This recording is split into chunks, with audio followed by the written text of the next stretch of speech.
7. And the race is on. Gold Spear from the outside is Mutiara. Tiger Rivik down on the inside, Friendly Fire. And rushing up is Ding, galing smashing Success. And down on the inside is Dancing Slew. And nearing the far turn, Gold Spear. And on the outside is Mutiara.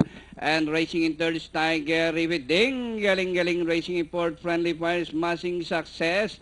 And nearing the last 500 meters more to run, Gold Spear, Mutiara, Tiger Rivik. Ding, galing. Friendly Fire, down on the inside, smashing Success as they race the last 200. Gold Spear, ding, galing, rushing up, moves up to take the lead, ding, galing. Tiger Rivik in the middle, Gold Spear down on the inside, Friendly Fire, and nearing the finish line, ding, galing, and finally, ding, galing, Tiger Rivik, Gold Spear, Friendly Fire, Alden for your Pentafecta. Sarap naman nun.